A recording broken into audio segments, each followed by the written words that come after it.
At 2 a.m., the windows of my small apartment rattled as if someone was trying to claw their way inside. The motion sensor lights flared, illuminating a man in a tailored suit, standing on my doorstep, pounding with a fist that carried the weight of authority. His voice boomed through the night, accusing me of tax evasion and illegal residency, threatening to drag my son into foster care. Then, in an instant, he froze, his words choking in his throat as I pulled something from my coat pocket that shattered his confidence. I'm Ethan Ward, once a DEA agent, now just a single father trying to keep my son, Caleb, safe. 2 years ago, my life was a postcard of stability, a modest home, my wife, Emily, and Caleb, our 14-year-old. Then a cartel hit took Emily, leaving us with nothing but grief and a target on our backs. We'd relocated to this quiet coastal town, hoping to disappear, but the past has a way of finding you. The pounding intensified, and Caleb appeared in the hallway, his dark curls messy from sleep, his eyes wide with the terror of a kid who'd already lost too much. "Dad, what's happening?" he whispered, his voice trembling. I pulled him close, my heart aching at the fear in his face, and threw on a jacket, my old DEA badge still tucked in a drawer from when I quit to protect Caleb after Emily's death. The lights outside revealed the man, late 40s, slicked back hair, his suit screaming money, holding a stack of papers like they were a court order. He stood flanked by 2 others, their eyes scanning the street like trained operatives. I cracked the door, keeping my voice level despite the adrenaline screaming through me. "Can I help you?" I asked, years of facing down criminals keeping my tone steady. The man, introducing himself as Victor Klein, compliance officer for the town's property board, smirked, his eyes glinting with malice. "You're in violation of residency laws, Ward. This apartment isn't zoned for your kind of tenant. I'm giving you 24 hours to vacate, or I'm calling the authorities and they'll take your boy."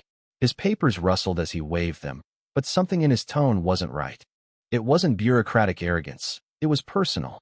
Caleb clung to my side, his small frame shaking. Neighbors' lights flickered on, faces peering through blinds, phones already recording the spectacle. For a moment, I thought I could reason with him. That hope died when Klein leaned closer, his voice dropping. "I know who you are, Ethan. You can't hide from them." The words hit like a gut punch. He knew about my DEA past, my undercover work busting cartel operations. This wasn't about zoning violations, this was a shakedown. Klein started recording on his phone, narrating like he was starring in a true crime documentary. Victor Klein, documenting illegal occupancy by Ethan Ward, a known fugitive. His goons wore body cameras, their setup too polished for small-town officials. Then came the twist that made my blood run cold. He named Caleb's school, our move-in date, even Emily's death, his smirk twisting as he mentioned cartel debts we supposedly owed. This was a calculated attack, orchestrated by someone with deep pockets and deeper grudges. I kept my voice calm. "We're legal tenants. You're trespassing at 2 a.m., threatening a minor." "Back off," Klein laughed, but Caleb stepped forward, his voice cracking but defiant. "My name's Caleb Ward. My mom was killed by bad people, and we moved here to be safe. You're scaring us for no reason." His words, caught on neighbors' phones, shifted the mood. Faces at windows turned from curious to angry. Klein's smirk faltered, but he doubled down, sneering at Caleb. "Your dad's a liar, kid. I'm calling child services tomorrow to get you away from him."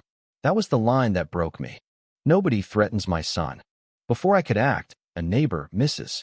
Delgado, a retired librarian in her 60s, stepped onto her porch, her voice sharp as steel. "Victor Klein, you've been bullying tenants for months, waving fake papers to scare people out. I've got records of every complaint filed against you."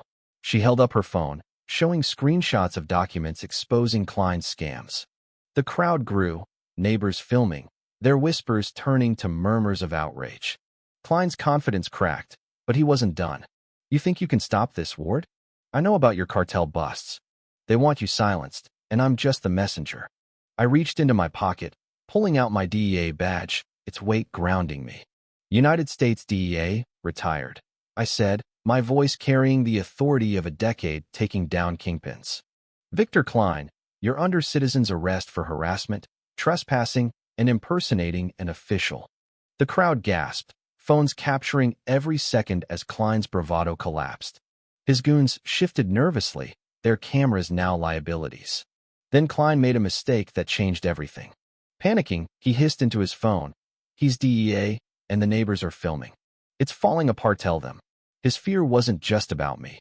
It was about failing someone far more dangerous. As sirens wailed in the distance, 3 black vans screeched around the corner, their tinted windows and unmarked plates screaming private security. A man stepped out, Mr. Ramsey, he called himself, his polished suit and cold eyes marking him as the real threat. "Agent Ward," he said, his voice smooth as oil. "This is a misunderstanding." Klein was meant to resolve this quietly. He hinted at Emily's death, suggesting she'd stumbled into cartel business during her work as a journalist investigating drug trafficking. The truth hit like a bullet. Emily's hit wasn't random. She'd uncovered cartel ties to local officials, and they'd killed her to keep it quiet. Klein, desperate to save himself, shouted, "I told you Ward was trouble. You should have taken him out like his wife." The confession, caught on every phone, electrified the crowd. Caleb's voice broke through, raw with fury. "You killed my mom because she found out about your dirty deals." Ramsey's men advanced, their tactical gear gleaming, but our neighbors didn't run. Mrs. Delgado stood by Caleb, her small frame radiating defiance. The couple next door joined us, their phones streaming live. Teenagers formed a barrier, their cameras a digital shield. "You want them? You go through us," Mrs. Delgado said, her voice unwavering.